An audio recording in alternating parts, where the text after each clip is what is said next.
Gue ada pertanyaan buat lo ya. Jadi seandainya gue transfer lu sekarang uang 50 juta langsung ke bank lu dan ke rekening lu. Jadi anggap misal lu itu ada di sini, ya terus ini bank, ya. Dan bank lu itu saldo tiba-tiba tambah 50 juta gara-gara gue gitu ya. Gue kasih lu 50 juta secara cuma-cuma. Tapi sekarang gue offer ke lu, ya ini ada satu tiket nih. Ini kita sebutnya golden ticket lah ya. Golden ticket ini ya, ini total hadiahnya itu 1 miliar rupiah. Kesempatan untuk dapetin 1 miliar rupiah dalam golden ticket ini harganya 10% chance. Kesempatannya itu 10%, alias 1/10. Harga golden ticket ini itu 50 juta. Sekarang pertanyaannya buat kalian yang lagi nonton, apakah kalian itu bakalan ambil golden ticket ini atau enggak? Kalian boleh pause dulu video ini ya, ini lu boleh mikir dan sebagainya, tapi gue langsung aja, mayoritas orang itu nggak bakalan ambil, mayoritas orang itu bakalan simpen uang 50 jutanya. Jadi gue ada survei ya, beberapa jam yang lalu di Instagram gue, jadi kalau lu buka ini total yang vote ya, itu hampir 10.000 orang.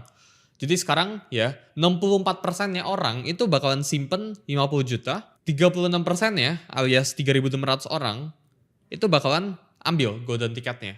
Ini tuh pertanyaannya kurang lebih sama kayak lu pilih dapat uang 50 juta atau pilih 10% kesempatan untuk mendapatkan 1 miliar rupiah. Dan data dari survei gue pribadi itu 64% gitu ya. Ini 36%.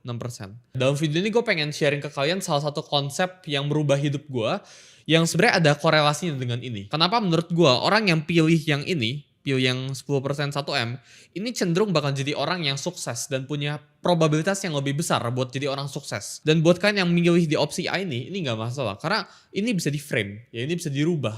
Ya, kalian itu orang yang pilih A di awal video ini, ya di akhir video ini kalian bakal belajar buat pilih B. Dan kalian bakal belajar ya di hidup kalian itu seharusnya kan pilih opsi B. Ini adalah konsep ekonomi sebenarnya ya, namanya itu asymmetric bet. Dimana bet-nya itu nggak setimpal. Ini reward-nya itu lebih bagus daripada resikonya. Ketika dalam suatu keputusan hidup, lu itu dihadapin, oh ini ada reward-nya ini, ya resikonya ini. Meskipun resikonya itu sebesar apapun, ya lu itu harus tetap ambil meskipun risk to reward-nya itu jelek. Maksudnya kayak gimana Soul? Ya, jadi kalau kita ngomongin tentang symmetric bet, ya ada symmetric sama ada asymmetric. Gitu ya. Nah simetrik ini apa? Misal ya, lu bet 100 ya, 100 ribu, ada mesin, lu bisa dapat untung 100 ribu juga. Nah ini simetrik ya, ini 1/1. Ya ini kita sebutnya risk to reward. Sedangkan ya asimetrik, ini betnya ini lu bet 100 bisa dapat 200 ribu. Gitu ya. Nah ini risk rewardnya 1/2. Nah setiap kalian hidup ya, kalian itu harus belajar buat ngambil sesuatu yang asimetrik.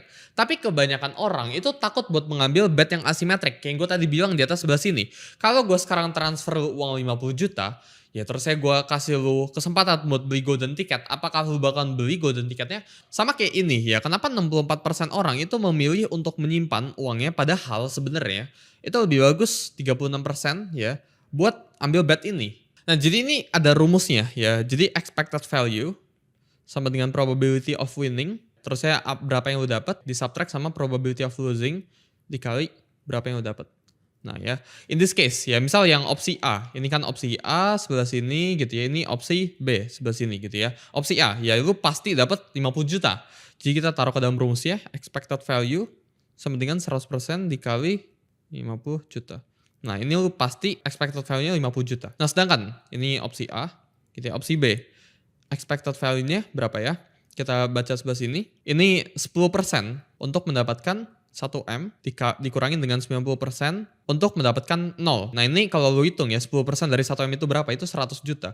Jadi ya secara expected value, lu itu harusnya ambil bet yang B, bukan ambil bet yang A. Nah ini juga sebenarnya terjadi dalam hidup kalian. Manusia itu lebih cenderung takut buat miskin. Karena pada awalnya manusia itu didesain sama Tuhan yang di atas.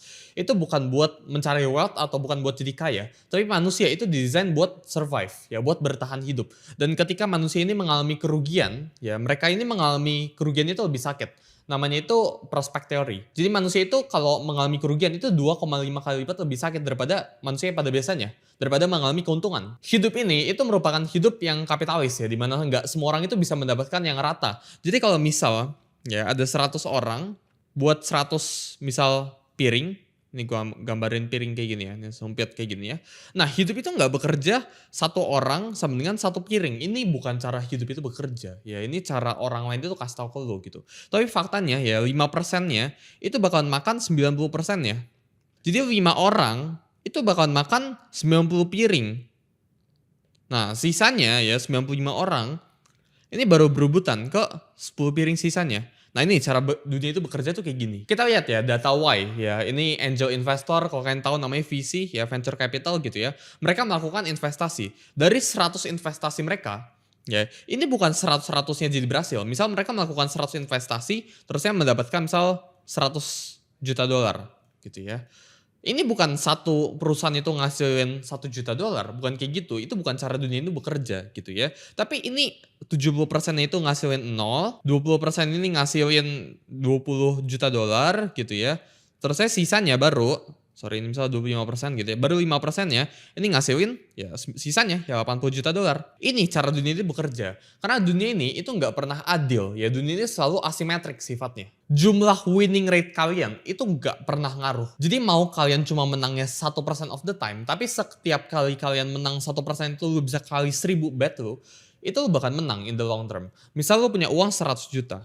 100 juta ini ya lu pakai buat misal berinvestasi ke 20 bisnis. Kalau tahu-tahu dari 20 bisnis ini yang jalan cuma satu, apakah lu bakal bangkrut? Jawabannya enggak. Kalau 20 bisnis nih ya, 15 bisnisnya itu misal ngasilin 0 alias bangkrut. Lalu taruh 100 juta nih, ya masing-masing 5 juta ke bisnisnya gitu. 4 bisnisnya ini ngasilin contohnya cuma misal 50 juta. Jadi lu masih rugi posisinya. Nah, satu bisnis terakhirnya ini tahu-tahu ngasilin lu 1 M. Ini apakah lu rugi atau enggak? Ini dari 5 juta, ini jadi 1 M. Jeff Bezos ya yang ngurus AWS pas itu ya, hampir bangkrut di 2003. Tapi dia pas itu bilang ke semua investornya, oh kita harus terusin aja gitu ya. Sampai sekarang di 2024, 2025, bahkan 2026, ini udah hasilin billions of dollars gitu. Jeff Bezos itu pernah bilang ya, nggak apa-apa winning rate gue itu, atau nggak apa-apa chance gue berhasil, itu cuma 10%. Tapi yang penting, di saat gue berhasil, multipliernya atau returnnya atau rewardnya, itu bisa 1000%, itu bisa 10.000%. Jadi apa yang sebenarnya kalian bisa belajar di hidup ini ya dengan konsep asymmetric bet ini ya. Kalian tuh harus belajar buat ngambil sesuatu yang asimetrik ya. Dan gagal itu nggak apa-apa. Karena di dunia ini semuanya itu selalu berbentuknya itu piramida guys ya. Dimana yang atas itu selalu mendapatkan mayoritasnya. Ini sistem kapitalis ya. Dimana Elon Musk ya, ini kalau lu gabungin 100 juta warga Indonesia pun belum tentu atau enggak bahkan lebih kaya daripada Elon Musk. Jadi sistem dunia ini ya itu emang kayak gini piramida. Dimana satu orang itu bakal nguasain 99% ya. Dan 99 orang itu bakal nguasain sisanya 1% ya. Ini angka ekstrim ya. Kedepannya tuh bakal kayak gini. Nah sebenarnya asimetrik ya. Itu ada asimetrik ke atas ya. Ada asimetrik ke bawah. Sekarang kita bakal ambil contoh-contoh di real case ya. Nah misal ya kita langsung ambil contoh gaji bulanan ya. Gimana cara kalian pakai sistem asimetrik ini ya buat kehidupan sehari-hari kalian gitu ya. Jadi misal gaji bulanan lu, pertama kita pakai pertanyaan dulu ya, apakah ini upside-nya itu tinggi? Jawabannya itu enggak. Lu nggak bisa naik gaji 5 kali lipat dalam 1 tahun ya, kecuali lu beneran generating revenue, kecuali lu jadi sales ya, kecuali lu bukan pekerja tetap. Tapi ini upside-nya itu mungkin 10-30%, ya ini maksimal ya per tahun. Downside-nya ini lu kena PHK alias 0. Jadi apakah gaji bulanan ya ini merupakan bet yang asimetrik? Jawabannya enggak. Jadi kalau lu pengen jadi orang yang kaya banget, apakah lu bisa lewat jalur ini? Ya enggak. Tapi gue kasih tau ke lu ya Zini ya, gaji bulanan ini merupakan sesuatu yang stabil dan stabil itu juga mahal. Jadi sesuatu orang kalau lu pengen ngambil sesuatu yang asimetrik ya itu bisa nggak stabil. Ini again ya gue disclaimer juga, gue bukan merendahkan orang yang punya gaji bulanan, tapi terkadang ya ada beberapa orang yang emang pengennya stabilitas dan ini stable gitu. Tapi kalau kalian yang pengen jadi orang kaya, lu nggak bisa cari stabil. Karena tidak ada kamu stabil dalam entrepreneurship atau dalam menjalankan bisnis. Sedangkan contohnya ya, lu jadi content creator. Ini gue ngambil contoh random gitu ya. Nah content creator, upside-nya.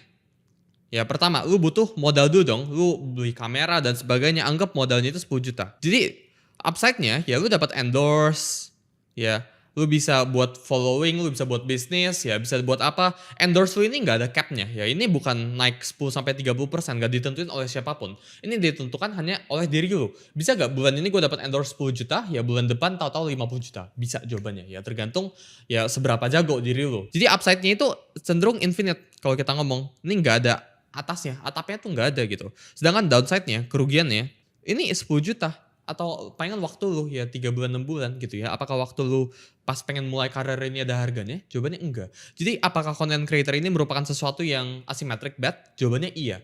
Jadi dalam dunia apapun itu yang lu pekerjakan ya, lu harus belajar buat ambil sesuatu yang asimetris. Nah sekarang ya, ini on paper ya, secara tulisan ini mungkin terdengar itu masuk akal buat kalian. Tapi kenapa nggak semua orang melakukan ini? Karena ada satu kata yang namanya itu loss aversion. Dimana orang itu lebih takut buat rugi kayak yang gue tadi bilang. Karena manusia itu pada awalnya didesain untuk survive ya, bukan buat cari wealth yang gila-gilaan gitu ya. Mereka juga punya status dan punya keluarga. Mereka emotional. Jadi menurut gua, kalian itu nggak bisa sembarangan ngambil asymmetric bet ya. Tetap lu harus perhitungkan. Kalau misal gue sebut di sini ya, lu buat content creator atau enggak lu buat bisnis deh. Kita buat contoh yang baru. Buat bisnis ya, upside-nya itu misal 100M contohnya, 100 miliar ya, lu bisa bikin infinite cabangnya gitu ya.